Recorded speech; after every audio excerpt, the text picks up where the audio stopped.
We do not stand still and are developing for you, so we bring to your attention a new voice and a new story.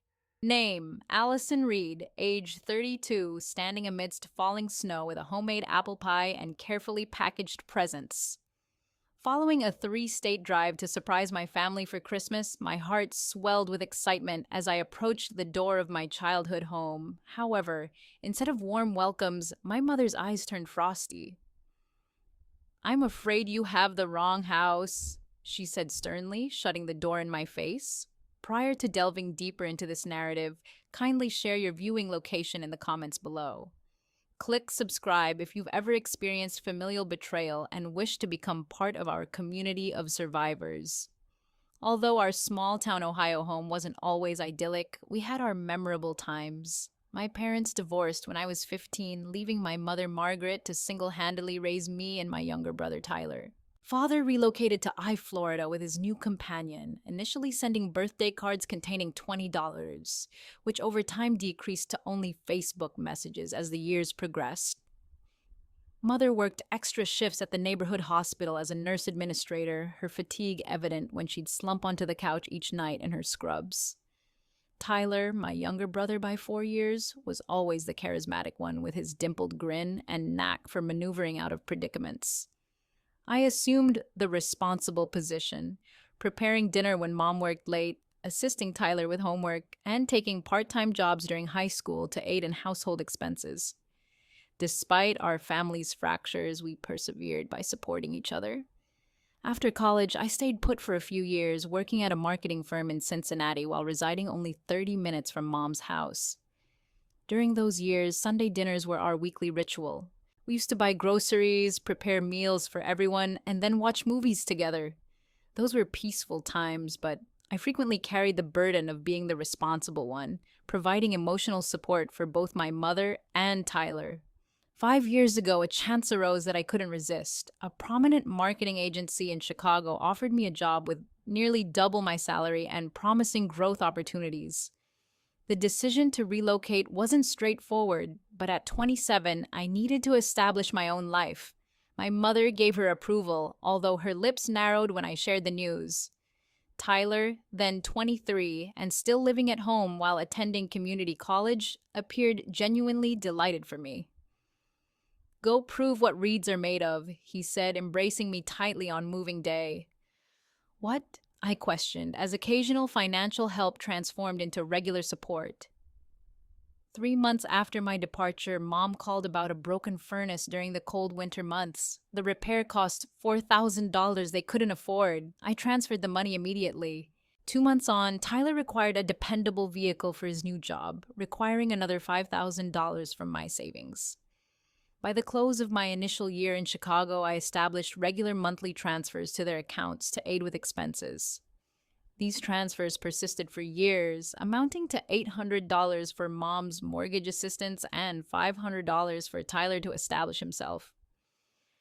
I didn't challenge the continuous requirement, assuming they would inform me when their financial situation improved. On those occasional weekends I could visit, I observed new furnishings in the living room, updated appliances in Mom's kitchen, and a growing assortment of gaming equipment belonging to Tyler. They justified these as discounted expenditures or essential investments. Simultaneously, our emotional bond deteriorated, with calls going to voicemail more frequently and updates about family matters mainly shared via social media rather than direct communication. In our interactions, discussions typically centered around their personal lives and issues, seldom veering towards my career advancement or struggles settling into a new city independently. Holidays transformed into obligatory stressors. 2 Thanksgivings passed. I spent 8 hours cooking whilst Mom and Tyler enjoyed football, only to hear complaints about the dry turkey. The following Christmas, I planned to visit but was stricken with a harsh flu. Their displeasure seemed more directed towards the absent gifts rather than my absence itself. Despite this, I still sent packages and allocated additional funds for a lavish holiday meal. This year promised to change. I declined a company trip to Jamaica, arranged for account coverage, and spent weeks carefully selecting suitable presents. For Mom, a cashmere sweater in her preferred blue hue and a spa package at the resort she'd long desired to visit. For Tyler, the much anticipated limited edition gaming console and concert tickets for his favorite band's reunion tour were his holiday surprises. I spent time perfecting Grandma Reed's apple pie recipe by heart. Our conversations before the holiday were concise. Mom mentioned a small gathering, but didn't clarify who would be present when I inquired. Tyler messaged instead of calling, asking if I could contribute more towards holiday expenses. I transferred an extra $1,000 as my part for the celebrations, expecting this would make the holiday memorable for all. During the fall season, feelings of detachment troubled me. Despite the geographical gap, I should have felt more bonded with my family. The monthly financial assistance wasn't mandatory, but an act of love, a means to maintain our connection despite the distance. With each encounter, a subtle divide seemed to expand, as though my career choice had inadvertently harmed them. Despite this, I was unprepared for the events that unfolded when I appeared at their doorstep on Christmas Eve, burdened with gifts and yearning for reconciliation. The Chicago skyline faded behind me as I drove east on the interstate, soft Christmas melodies playing from the radio. My apartment felt stark that morning, the solitary Christmas tree standing in the corner, adorned only with a few presents for potential visitors. The actual gifts were meticulously stored in my trunk, wrapped in silver and blue paper and tagged by hand. My boss Lisa had raised an eyebrow at my request for a whole week off. "The Thornton account presentation is on the 28th, she cautioned me. "Can't you celebrate Christmas with family and return for preparation instead?" "For several years, I haven't spent a genuine Christmas with them," I clarified. "This time is essential to me." She hesitantly granted my leave, asking me to check emails from afar. The usual 8-hour drive turned into almost 12 due to snowstorms in Indiana, slowing traffic significantly. Around noon, I called Mom to inform her about my delayed arrival. "We're having dinner at 6, she said, her tone strangely monotone. "There's no need to hurry. We can keep a plate for you. I'll try to arrive on time," I assured. "I have presents for everyone." There was a brief silence. "Everyone?" "Yes, for you and Tyler. If anyone else is coming, I can wrap something for them," I suggested, attempting to sound nonchalant while seeking details about the small gathering. "That won't be necessary," she responded promptly. "Stay safe. The roads might be treacherous," she ended the call before I could respond further. The dialogue echoed in my mind as I crawled along the interstate. Perhaps she was engrossed in preparations. Maybe it was a poor connection. Nevertheless, her tone gave me pause, devoid of the maternal warmth a mother should express when her daughter is battling snowstorms to visit. At a rest stop in western Ohio, I contacted Tyler, who answered after 4 rings, his breathiness audible. "Hey sis, what's up?" The crowd noise almost overpowered him. Simply touching base. "I'm approximately 3 hours away now. The roads are clearing." All right. Listen, I'm in the midst of something. Can I call you back later?" He never returned my call. Just beyond Columbus, I pulled over at a gourmet market to buy apple pie ingredients. The store teemed with last-minute shoppers, each clutching lists and moving determinedly. I chose top-quality Granny Smith apples, superior cinnamon, and indulged in a handcrafted pie dish that I thought Mom might appreciate keeping afterwards. A woman older than me smiled at my items in the checkout line. She noted, "Looks like someone's buying a unique homemade gift," I disclosed, feeling emotional, "for my family," prompting her to pat my arm sympathetically. "There's nothing quite like returning home for the holidays," she said. The last stretch of highway transformed into familiar exits, then local roads unchanged since my youth, passing the movie theater where I had my first date, the ice cream shop celebrating Tyler's Little League victories, the park where Mom took us sledding after heavy snowfalls. Each location stirred recollections of easier days when our family connection felt indestructible. Main Street was bedecked with twinkling lights and evergreen wreaths. The town square was dominated by a towering Christmas tree. I drove at a leisurely pace, noticing recent construction had replaced the school's athletic fields. Life went on here without me, the town progressing much like I did in Chicago. Driving onto Maple Avenue, I felt butterflies stirring inside me. Our unassuming 2-story colonial appeared, elegantly embellished with white lights tracing the roofline and pillars. I hardly recall our decorations looking so refined during my childhood. The driveway was filled with unfamiliar vehicles: a red SUV, a streamlined black sedan, a newly acquired luxury sports car, and Mom's familiar blue Honda. Quite an assemblage for Christmas Eve. Hospital friends or college acquaintances of mine, perhaps? Or maybe Tyler's pals? I pulled up alongside the curb, inspecting myself in the rearview mirror. The long drive had left me looking fatigued, but a dab of lipstick and a comb-through of my hair revitalized me. I wished to present myself as successful, content, worthy of pride. Carrying a pie in one hand and a bag full of gifts in the other, I traversed the freshly shoveled pathway. Christmas tunes, chuckles, and the tantalizing scent of roasting turkey emanated from within, accompanied by glimpses of a grander, more lavishly embellished Christmas tree in the living room through the window. Stockings dangled from the fireplace mantel, sparking curiosity over whether one bore my name. As I crunched snow under my boots up the porch stairs, I took a deep breath to steady my nerves and adjusted the packages in my arms before ringing the doorbell. The music within momentarily softened. Footsteps neared. I pasted on a radiant grin as the door was opened. Sam stood there holding a glass of red wine. Her hair had been freshly dyed and styled, her makeup flawlessly applied. She wore an unrecognized black dress adorned with a dazzling necklace that reflected light. For a brief instant, joy flickered across her face before being supplanted by something quite unexpected. Fear. Her eyes expanded when she noticed my snow-covered boots, the warm pie I was holding, and the bag of gifts. Behind her, I could see people moving around, dining tables adorned with what seemed to be expensive china and crystal glasses suggesting a large gathering or holiday dinner party. Mom's grip tightened on her wine glass as she stood in front of me, trying to obstruct my view of the room interior. The welcoming greeting I had expected never materialized. Instead, she said words that would fracture my world. "I believe you have mistaken this house," she said, loud enough for others nearby to hear. I squinted, doubting I'd heard correctly. "Mom, it's me, Allison." Her face remained unmoved, her eyes darting anxiously toward someone behind her before returning to me. "I'm afraid there must be some confusion," she continued, maintaining the charade. "There is no Allison here." The pie felt unusually heavy in my hands. A frosty breeze blew snowflakes about us on the porch, settling on the warm pastry. "Mom, why are you saying such things? I traveled all day to arrive here. We spoke over the phone beforehand." My voice quivered as confusion turned into the earliest hints of pain. She slightly leaned forward, softening her tone. "This isn't a convenient moment, Allison. You should have called to verify." "I did call. You knew I was coming." Surprise heightened my pitch. From within, a man's voice echoed, "Margaret, who's at the door? We're ready for the toast." She glanced inside before returning her gaze, her features hardening.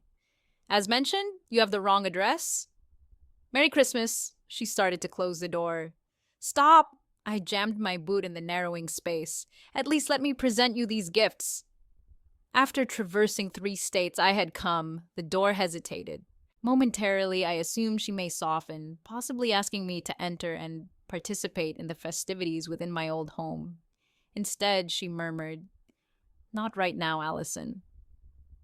"Could you leave?" A different voice emerged from inside, followed by Tyler appearing behind our mother. Dressed in a button-down shirt and tie, he appeared more polished than ever before. His eyes met mine, revealing both recognition and alarm. Then, without a doubt, fear. "It's insignificant," she informed him, continuing her odd deception. "Just someone who mistook the address." Tyler scrutinized me, indecision evident in his countenance. For a brief instant, I believed he might dispute her, accepting his sister who had consistently sent him $500 every month. Instead, he placed a hand on our mother's shoulder. "Everything all right out here?" he questioned, deliberately avoiding addressing me. "Yes," she answered. "I was merely clarifying the situation." Sounds of amusement and clinking glasses emanated from the dining room. A female voice echoed, "Tyler, it seems your girlfriend is recounting that amusing anecdote about your vacation in Aspen." "Girlfriend? Aspen? Paid for by my perpetually jobless brother?" Tyler responded without acknowledging me. I'll be there shortly, he murmured to Mom. We should attend to our guests, not you, he implied. Mother nodded and turned her gaze back towards me, seeming to have discarded any pretense of not recognizing me once Tyler was present. You must depart, Allison. This is mortifying for all involved. Mortifying, I echoed, the words striking like a tangible blow. I'm family. How can this be mortifying? We have distinguished visitors tonight, she hissed. Tyler's girlfriend's parents, my latest acquaintances from the country club. Country club? On a nurse administrator's income? We can discuss this tomorrow, she persisted. This isn't the opportune moment for your unforeseen arrival. It interrupts our social event. My arms quivered under the burden of the pie and presents, leaving me questioning when would be an appropriate time to visit family during Christmas. Tyler shifted uneasily, but remained quiet. A chorus of voices inside began a countdown for some unknown reason. 10, 9, 8. Just leave, Allison, please. Mom's voice conveyed nothing but annoyance at the inconvenience I had caused. 7, 6, 5. The voices persisted. Finally, Tyler addressed me, speaking softly. You should have given a heads up, sis. 4, 3. Taking advantage of my surprise, Mom pushed my foot away from the entrance. Merry Christmas, she said coldly, then shut the door firmly in my face. 2, 1. Inside there were shouts and applause that carried on undisturbed, as if the household's daughter hadn't just been dismissed like an outsider. I remained still on the porch, snowflakes collecting on my hair and shoulders. The heat from the pie seeped through my gloves, cruelly reminding me of the family gathering I had envisioned enjoying it with. The music inside grew louder again and shadows danced through the window. My grip on the pie weakened and it fell onto the snow, breaking and filling with white powder as steam rose from the damaged dessert. The bag of gifts tumbled off the porch, one package bursting open to reveal a corner of the blue cashmere sweater I had chosen carefully from my mother. Tears blurred my vision as I stumbled back down the steps. The Christmas lights that had seemed inviting now felt like a mockery on a facade. This house, once my home, was now occupied by strangers, bearing the faces of my mother and brother.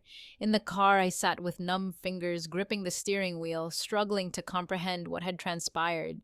Looking through the windshield, I observed the festive spectacle continued within the house, figures passing by windows, occasional eruptions of laughter as someone entered or exited with hugs. No one retrieved the discarded packages from the porch. Probably they thought it was just a decoration blown over by the wind. However, a sudden sob caught me unawares, surging from my chest with such intensity that I leaned over the steering wheel.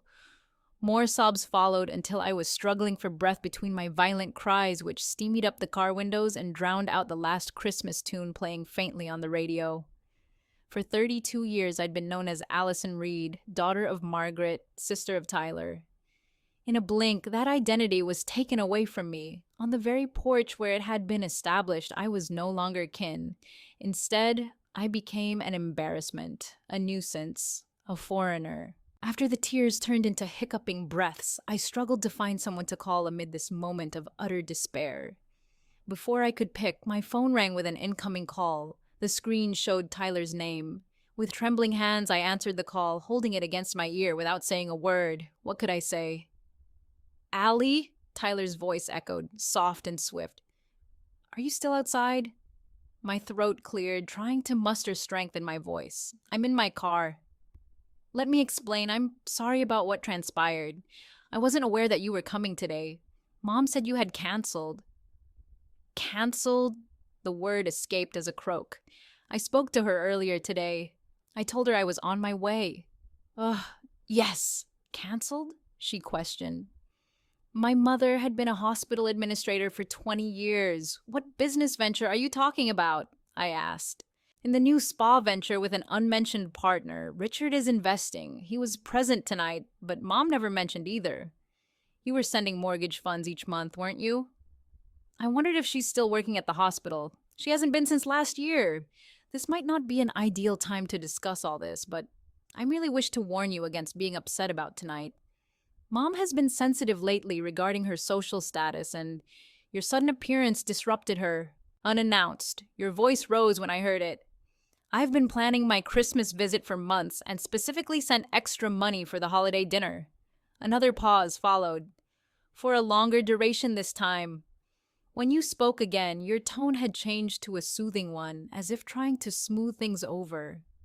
Let's not exaggerate the situation, Allie. Tomorrow is the day ahead. Perhaps we can meet for coffee in the morning. Just you and me. He suggested exchanging gifts, a flippant remark that shattered something within me. Years of support, compassion, prioritizing their needs over mine, now condensed into a proposed coffee if it fit his schedule. All right, I replied tersely.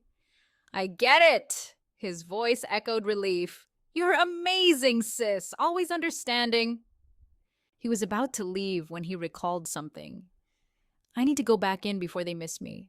Text me the hotel where you're staying and I'll call you tomorrow about meeting up. Again, I repeated, feeling numb.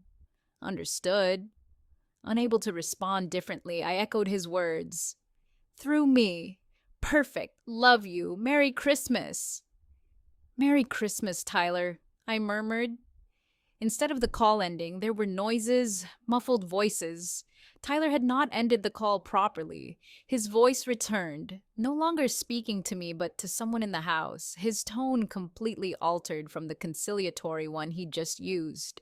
Crisis avoided, he stated, seemingly amused. She's heading to a hotel, completely fell for the coffee scheme.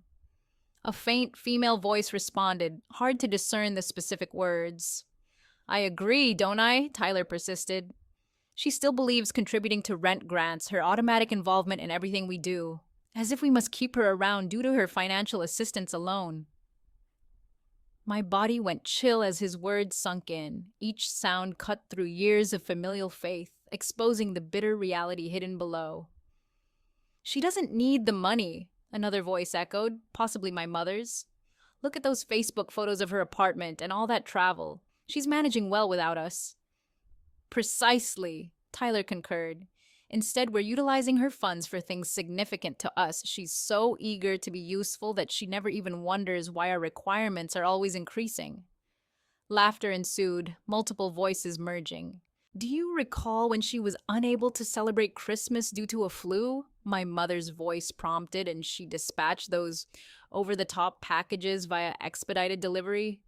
The expression on Kevin's face when I informed him they were from my daughter, who believes that sending gifts compensates for lack of visits. Moving on to the topic of presents, Tyler interjected. You should see what she delivered today, standing there with a real homemade pie as if we were in some Hallmark movie. It's pitiful. More laughter, gradually fading as he apparently moved away from where he had placed his phone. She's always been that way, my mother's voice persisted, now barely audible. Always craving more emotional bonding than typical individuals, always inquiring about our feelings, checking if we are okay, desiring to chat for hours about trivial matters. Who has the time for that? At least her wealth doesn't speak, someone quipped, followed by the sound of glasses clinking and more laughter before the voices became too indistinct to discern. I remained motionless, with the phone still glued to my ear as they spoke about me in my absence, disclosing secrets not intended for my ears. The individuals I regarded most highly, the family I'd stood by loyally for years, considered me merely a convenient financial resource. Even more distressing was their derision of the qualities within me that I'd believed defined me as a good daughter and sibling. My kindness, my yearning to bond, my sincere concern for their welfare were all belittled. The call persisted for additional minutes, the phone seemingly left in some distant room far from their gathering. From time to time, fragments of their conversation reached me, each one another stab to my heart. Christmas dinner funds were spent on Richard's daughter's wedding present. I was told I needed a dependable car, yet an Audi was purchased instead. Investing in a country club membership for networking purposes was our best decision. No questions ever raised about it. Eventually, a beep indicated the call terminated, whether due to Tyler picking up his phone or its battery running out. I gradually lowered my phone, scrutinizing the screen in hopes it would offer some insight, some proof that what I heard was a malicious prank or unfortunate misinterpretation. However, there was no misconstruing the disdain in their tones, certainly not misreading the deliberate exploitation apparent in their careless chat. For years, I'd been nothing more than a remote ATM to them, appreciated solely for financial assistance while ridiculed for attempting emotional bonding. In the haze of deceit, one idea became strikingly obvious. I required evidence. Launching my banking app, I started capturing screenshots of each transfer to their accounts, every additional payment, every monetary favor bestowed over the years. The totals were astounding when viewed collectively, enough for a down payment on my own property, enough for lengthy global journeys, enough to significantly alter my life in multiple aspects. Instead, it had been used for country club memberships I was unaware of, ski trips to Aspen that remained undiscussed, a spa business in a boutique setting which seemed familiar to everyone except me. As my finger moved through years of transactions, recollections emerged along with them. The work celebration I attended by myself because they were too occupied to visit Chicago, the hospitalization for appendicitis where neither of them visited, the recognition events and award ceremonies where colleagues were encircled by proud family members while I sat alone. All the while, funds steadily moved from my account into theirs. Snowfall persisted outside, coating my car under a heavy layer of white, while I sat inside, diligently recording years of financial aid against years of emotional disregard. With each screenshot, each saved email requesting a bit more this month, I felt a transformation within me. The crippling pain gradually solidified into determination. The Riverside Inn's neon vacant sign flickered through the snowstorm, offering temporary refuge. This wasn't the Christmas Eve I had envisioned, spending it at a roadside motel instead of my childhood bedroom, but this night hadn't followed its intended course. "Just passing through?" the clerk asked as he handled my credit card. "Something similar," I responded, struggling to articulate that I was suddenly homeless in my hometown, abandoned by my own family. 118th room echoed a mix of industrial cleaner and oldness, its beige walls adorned with antiquated floral bedspreads falling short of the cozy holiday ambiance I had envisioned. My overnight bag landed on the luggage rack while I remained seated on the bed edge, still clad in my coat, struggling to accept the sequence of events from the past 2 hours. The nightstand clock read 10:28 p.m. Typically, this hour would mark a winding down of Christmas Eve celebrations, with children eagerly waiting, or families cherishing their last moments together before Christmas. In my case, what I used to call family, the gathering at my mother's house was probably still in full swing. My presence already fading into insignificance or worse, becoming a humorous tale for their sophisticated guests. Life was unbearable. My thoughts relived the rejection at the door, followed by the crushing phone conversation, dissecting each word for any hint of affection or remorse. There was none but calculation, mockery, and casual cruelty. I opened my laptop and connected to the motel's unreliable Wi-Fi, accessing my email in search of written proof of their deceit. If the verbal evidence I'd overheard wasn't convincing enough, surely there would be written confirmation. I began with Tyler, searching his name within my inbox. The results were enlightening. Scrolling through years of communication revealed a pattern so obvious I questioned how I could have overlooked it. Every contact initiated by Tyler followed a repetitive cycle. A casual greeting, an update on some promising prospect, a hint or direct mention of financial troubles, a request for aid, excessive gratitude upon receipt, then silence until the next demand arose.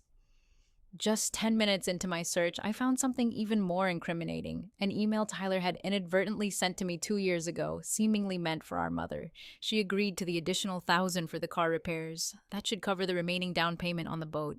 Perhaps bring up the topic of financial assistance for summer storage fees in a month if needed.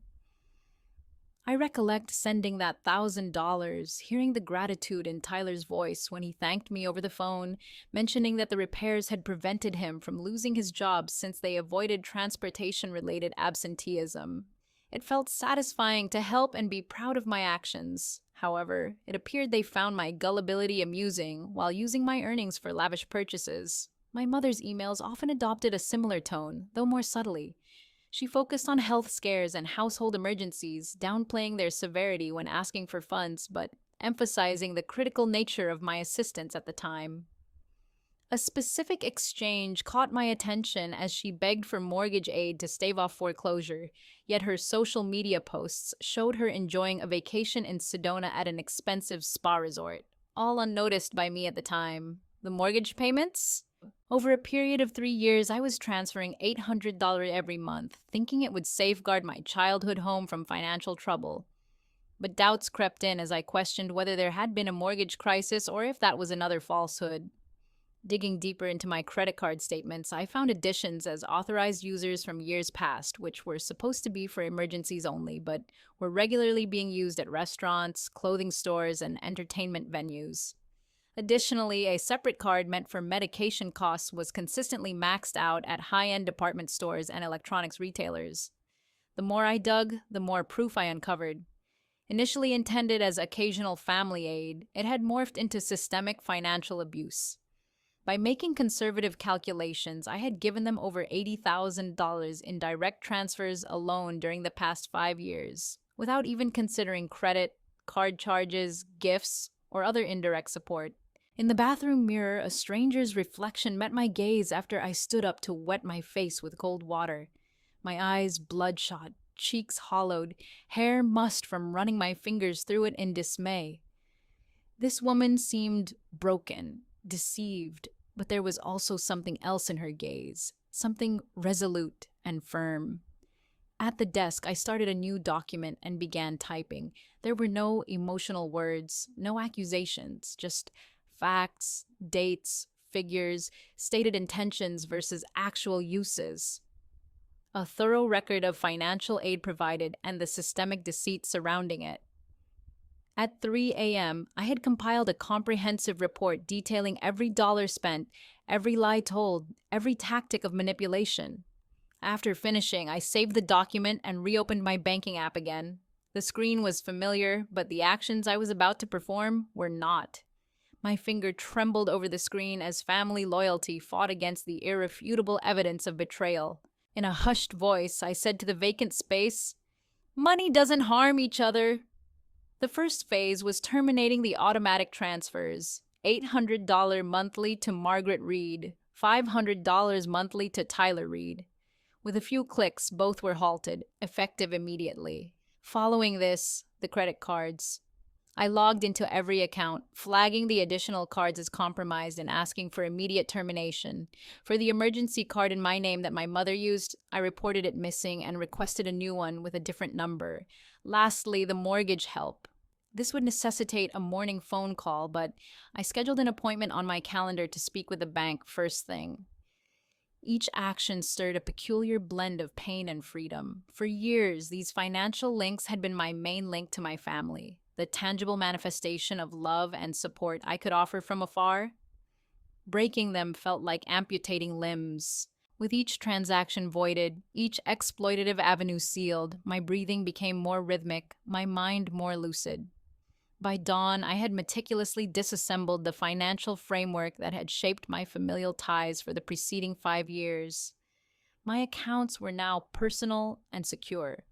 My credit was safeguarded. Future earnings would cater to my aspirations. The shabby curtains failed to impede the Christmas sunrise's golden rays, bathing the table where my laptop showcased the concluded documentation of financial abuse and my calculated retaliation. Beyond, distant church bells tolled, summoning worshippers to Christmas Mass. I should have felt desolate. In numerous aspects I was, but concurrently a surprising feeling emerged, a deep-rooted sense of reclaiming dominion over my existence. For years, I had channeled resources into an abyss of demand that was never genuine need, merely disguised greed masquerading as familial duty. I grabbed my phone and typed a single email to both my mom and brother with the subject, termination. I've halted all financial aid instantly, deleted auto transfers, and revoked access to my credit accounts. I won't provide any form of financial help in the future.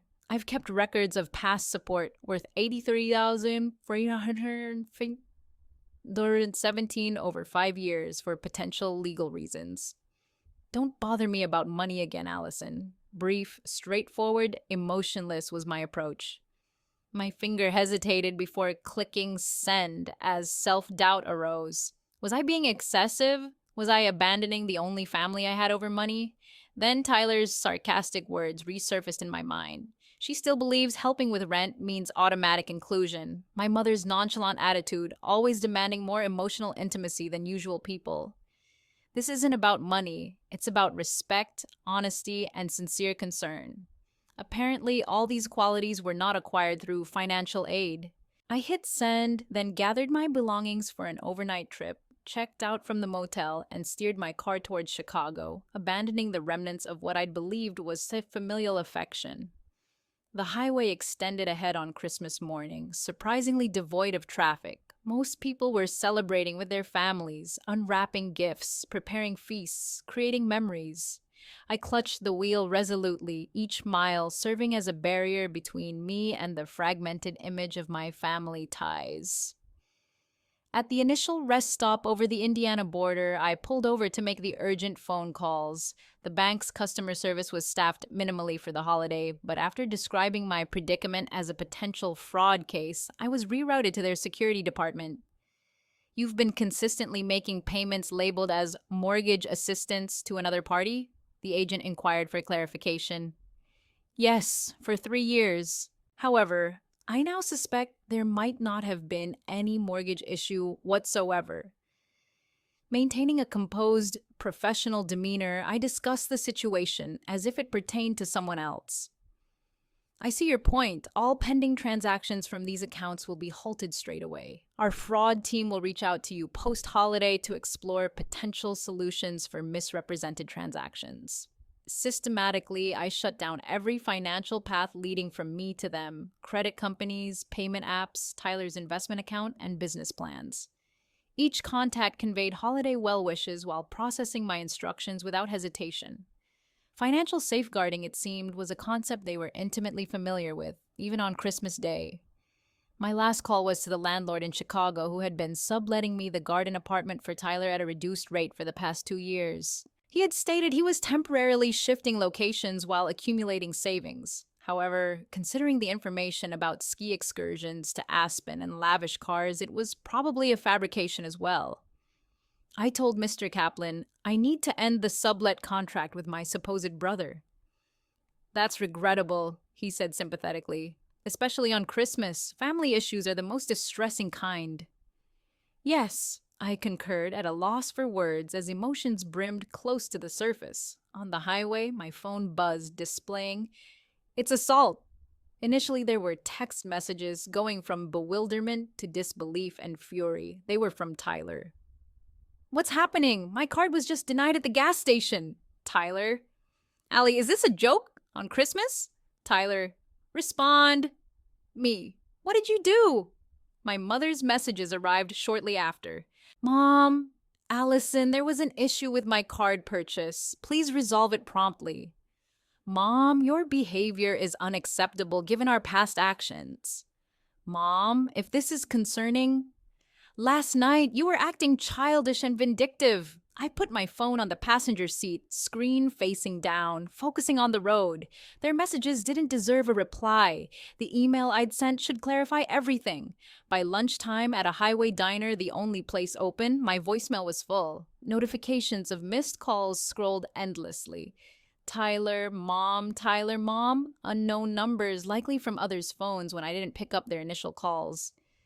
The diner's Christmas decorations seemed excessively cheerful. Twinkling lights and plastic poinsettias surrounded a small artificial tree with blinking colored bulbs. Other patrons seemed as dislocated as myself, lone wanderers all bonded by our lack at conventional family events.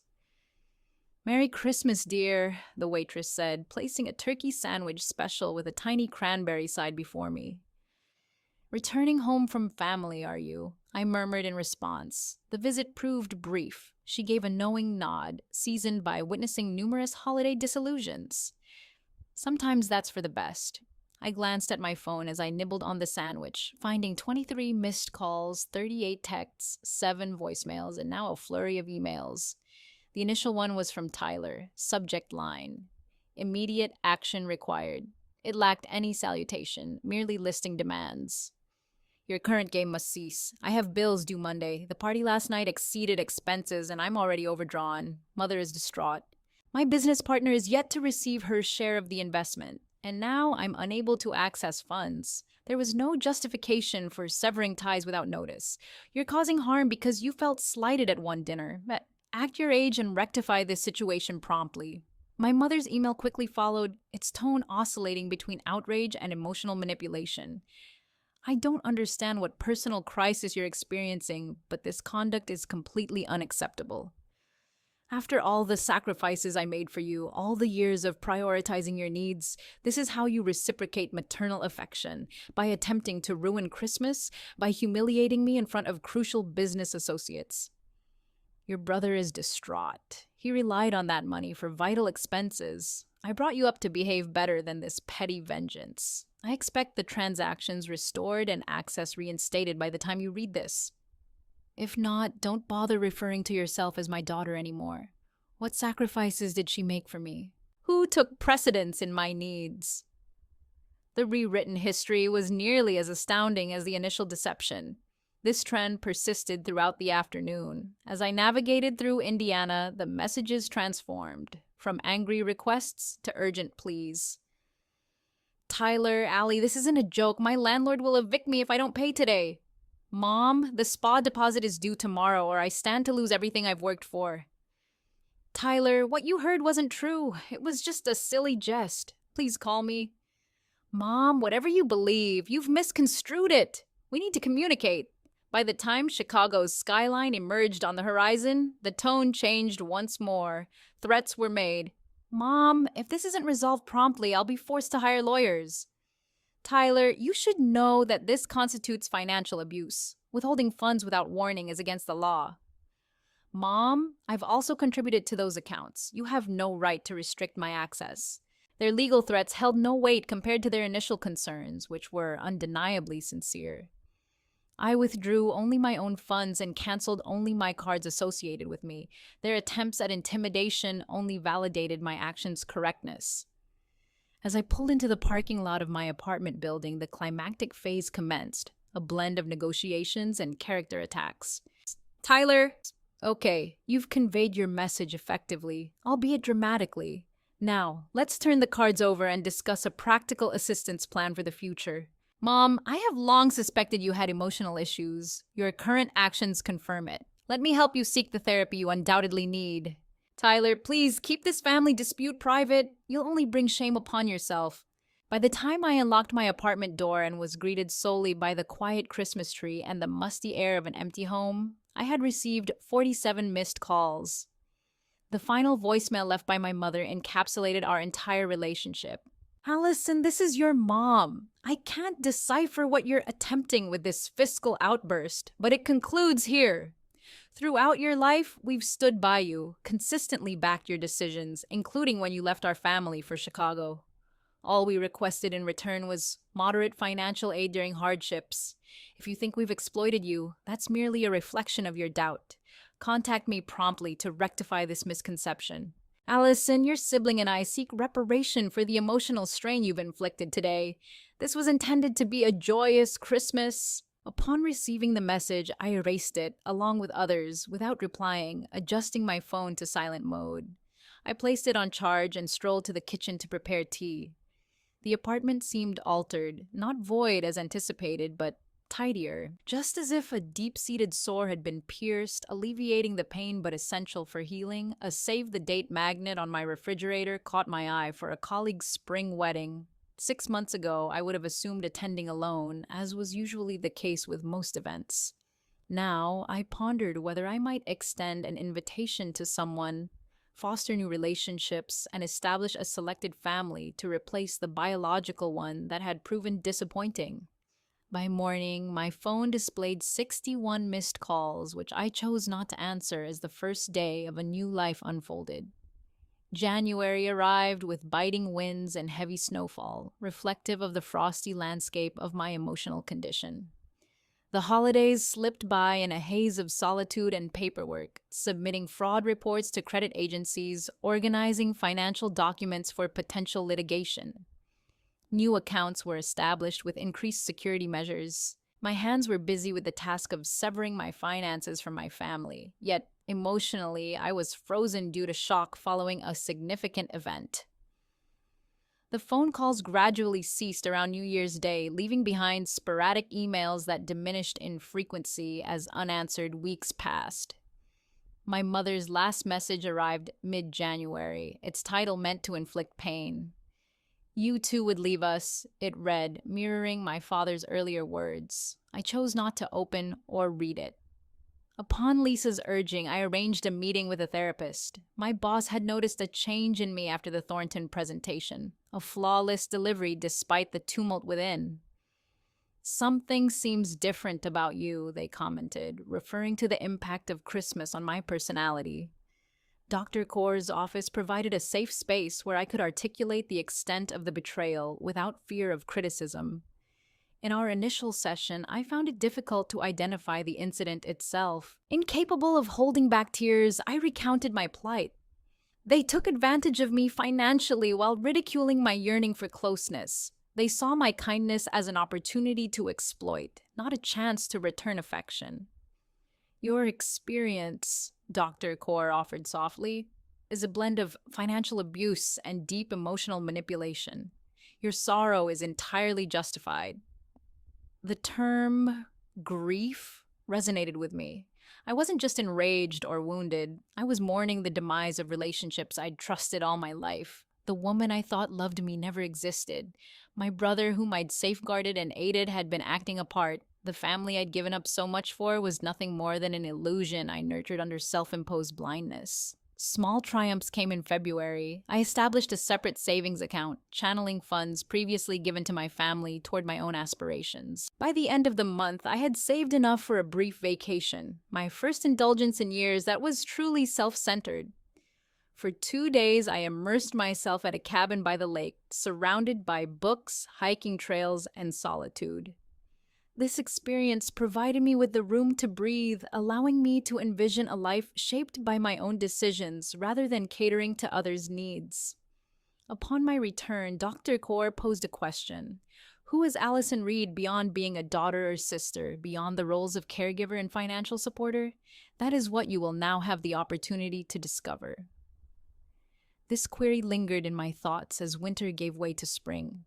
With family responsibilities no longer sapping my energy and resources, I found myself with newfound freedom. I accepted dinner invitations from work associates whom I had previously been too busy to get to know. I enrolled in a weekend photography class, reviving an interest neglected for years due to frequent family emergencies disrupting my hobbies. One evening during the early spring, my neighbor Clara invited me for coffee. A widowed elderly woman whose children resided abroad would always give me a friendly greeting, but our interactions never ventured beyond casual chit-chat. She remarked as she offered homemade lemon cake and strong coffee. "I see you've stopped making a beeline for holidays. Was it family issues?" Her straightforward kindness pierced my automatic defenses. I learned that my family was exploiting me financially while simultaneously keeping me at arm's length. Instead of the anticipated pity, Clara simply acknowledged it. My son in Australia followed suit, pressuring me to sell my summer cottage for his business venture, which turned out to be a yacht. Her bluntness caused a chuckle from me. "And what did you do?" she asked. "I cut off contact with him completely for 2 years. When he eventually returned, apologetic, I imposed conditions on our relationship. Authentic accountability and regular non-monetary interactions were required. 5 years later, we're rebuilding a healthier bond." She refilled my coffee. "I'm not suggesting that's your route, understand. Some relationships aren't and shouldn't be fixed." That discussion was a pivotal moment. Clara introduced me to her weekly card club consisting of 4 women and 2 men in their 60s and 70s who accepted me without reservation. They showed me how to play canasta, shared tales of their family complexities, and refrained from delving into sensitive subjects when conversations became awkward. With them, I encountered camaraderie devoid of obligation, warmth without manipulation. By summer, my career flourished in sync with these fresh personal bonds. The energy previously invested in family turmoil now bolstered productive endeavors at work. Lisa advanced me to head our agency's latest high profile assignment. My savings increased steadily. I started investigating first time homebuyer schemes, envisioning routes of my own design. When Clara's building elevator malfunctioned in July, I instinctively organized a roster for neighbors to assist with shopping and errands. My initial efforts transformed into weekly Sunday meals at her apartment, a talent I had previously utilized to care for an unappreciative family now being directed towards fostering sincere relationships. Other residents dropped by occasionally, leading to the formation of an unplanned extended family. One evening, as we cleaned up, Clara remarked, "You're good at building connections." That wasn't the issue. It was the individuals I connected with who didn't deserve it. As Thanksgiving drew near, the apprehension I had anticipated regarding the holiday faded away. When Clara inquired about my plans, there was a momentary pause before I suggested that we organize a dinner for our expanding group of friends. The feast we prepared differed significantly from past family gatherings. There were no strains, no calculated interactions, no keeping tabs, just heartfelt gratitude and peaceful silence among people who valued each other's company. Christmas loomed larger in my emotional sphere. Kaur proposed a direct approach instead of ignoring the significance of my family separation anniversary. She inquired about a healing Christmas during our early December meeting. What would an ideal holiday season look like for you? Instead of pursuing substitute family events, I wished to completely change the holiday's essence. I registered to assist at a community center, providing Christmas dinner for secluded elderly and struggling families. The center supervisor noted their shortage of gifts for several seniors on their list. I could help with that, I suggested, recalling past satisfaction from choosing ideal presents for individuals who had covertly ridiculed my attempts. Shopping for strangers who would genuinely value the thoughtfulness behind each gift brought unforeseen delight.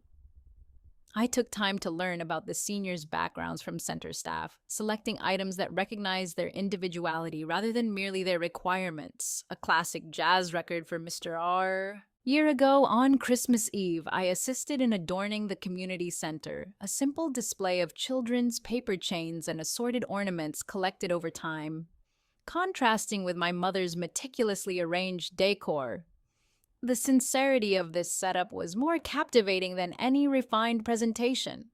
On this crisp, clear Christmas morning, I logged into my banking app and anonymously donated to a nonprofit that aids families in achieving financial independence from harmful relationships. The sum equaling what I would have given my mother and brother as holiday extras last year.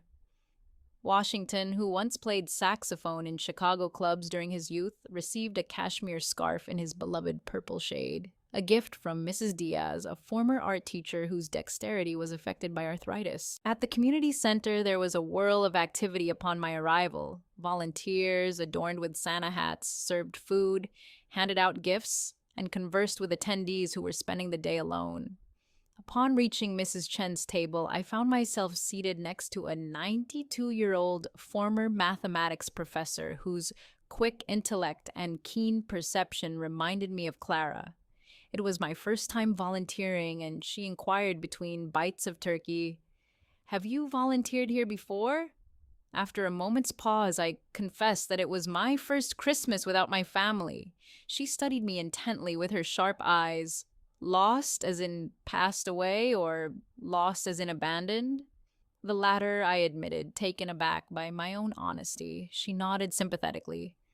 I've been there too, married for 47 years to a man who had another family in Detroit, and only found out about them when he died and they showed up at the funeral.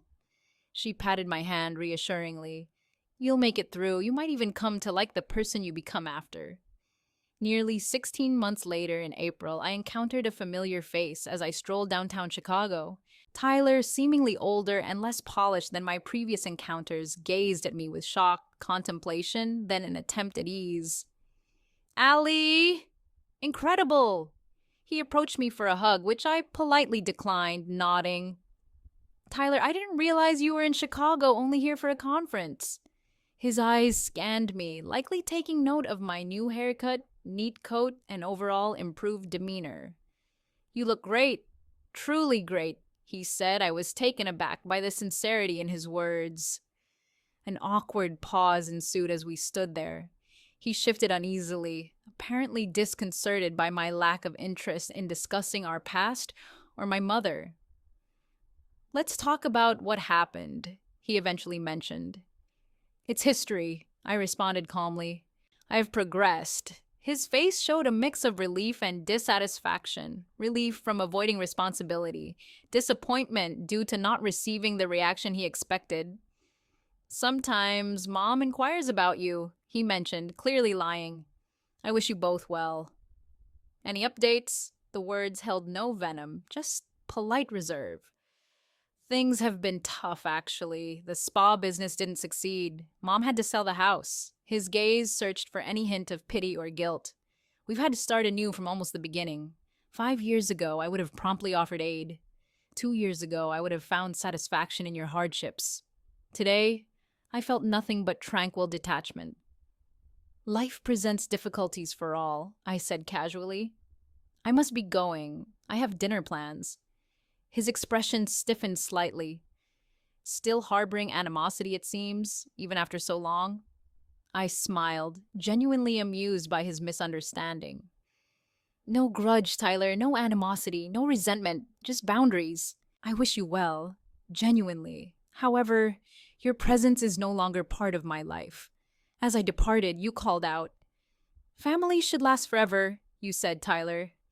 I glanced back momentarily. True family endures indeed. What we shared wasn't family. It was a disguise of duty masquerading as obligation. My tone remained soft, the understanding of this fact already reached and acknowledged. Farewell, Tyler. Later that day, I discussed the incident with my dining companions, Clara, 2 neighbors from our Sunday group, and colleagues who had transitioned into genuine friends. Their responses were comforting, free of pressure or conditions, without any hidden demands. Only sincere concern was evident. As dishes were cleared and dessert served, I looked at these individuals who entered my life after I shed the bonds of illusory family connections. None among them were flawless. All carried their own imperfections and complexities. Each bond was founded on mutual respect instead of duty, on freedom rather than kinship, on admiration rather than exploitation. Are you all right? Clara inquired, observing my brief contemplation. More than fine, I answered sincerely. I was merely considering how giving up what seemed essential often leads to discovering what truly matters. Have you ever encountered a situation where someone you believed to be trustworthy was manipulating you? What limits did you establish afterwards? Please share your tale in the comments section below. If this resonated with you, subscribe to receive more accounts of healing and self-discovery. Like and share if you know someone who may need to hear that sometimes walking away is the ultimate act of self-love. Thank you for accompanying me on this healing journey. Remember, family consists of love and respect, not genetic ties or obligation.